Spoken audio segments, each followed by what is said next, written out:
মাঘৰ বিহুত উৰুকা নহয় এখন গাঁৱত।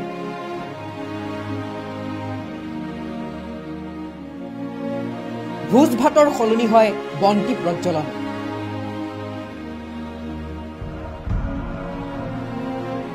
এক অভিশপ্ত নিশা খুঁৱৰি আজিও উৰুকাৰ উৎসাহ নাই গাঁওখনত। কাইলৈ অসমীয়াৰ প্ৰাণৰ ভোগালীৰ উৰুকা। সমগ্ৰ ৰাজ্যজুৰি তুংগত উৰুকাত লগে ভাগে এসাঁজ খোৱাৰ প্ৰস্তুতি। আটক ধুনীয়া মেজি ভেলাঘৰ নিৰ্মাণেৰে গ্ৰামাঞ্চলত উৎসৱমুখৰ জনজীৱন। প্ৰাণোচ্ছল মহানগৰীও।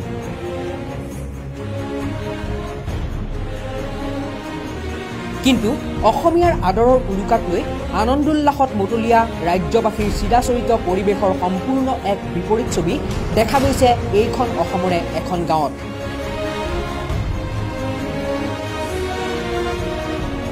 য'ত নাই উৰুকাৰ উৎসাহ। কেৱল এইবেলিয়েই নহয়, বিগত ২২ বছৰে উৰুকাৰ আনন্দক বিভূতিকাৰ স্মৃতিয়ে দমন কৰি ৰাখিছে গাঁওখন। ৰাজ্যবাসীয়ে নিশ্চয় পাহৰা নাই ১৯৯৮ চনৰ ১৩ জানুৱাৰীৰ উৰুকাৰ নিশাই সেই সময়ৰ কামৰূপ তথা বৰ্তমানৰ বাক্সা জিলাৰ কেকেৰিকুছিত সংঘটিত বৰ্বৰতাৰ স্মৃতি।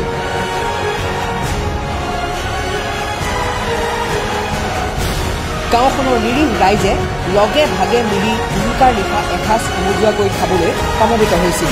মজগুল হৈছিল ভোগালীৰ আনন্দত। কিন্তু আনন্দময় পৰিৱেশ অতৰ্কিতে তছনছ কৰি পেলাইছিল উগ্ৰপন্থীৰ নিৰ্বিচাৰ গুলীচালনাই।